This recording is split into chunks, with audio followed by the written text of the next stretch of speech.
این مرکز سودای سیاه‌شانه متعلق به یک صاحبکار ایرانی واقع در کوچه به نام امیرشایب در چهارراهی محله معروف بدناساس بعد از ظهر 19 ایار آتش گرفت. تلفات جانی به قید گرفته نشده است.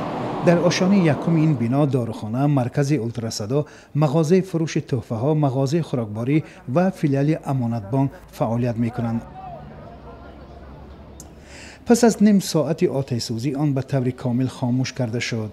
در جای حادثه 7 ماشین سوختار خاموش کنی حضور داشتند.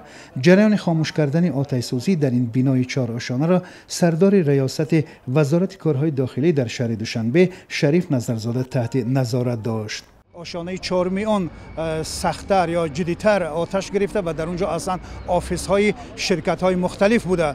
در آشانه اولی اون فیلیال امانت بانک و مرکزهای خدمت رسانی مختلف جای داشته، ولی به آشانه های پایان اون آسیب نرسیده. اما طوری که یک صاحبکار این بنا با ما صحبت کرد، گفت که این بنا اصلا به یک صاحبکار ایرانی حسین آرمانپور تعلق دارد که فعلا در دوشنبه نیست. حالا ضرری این آتش سوزی روشن کردن نشده است، ولی با شروع آتش سوزی در اینجا کارمندان امور داخلی شهر دوشنبه توانستند که اطراف اون را حلقه گیرند و نگذارند که یگان افراد بیگانه به آنجا راه یابد و شاید دست به دزدی یا غارت زنند.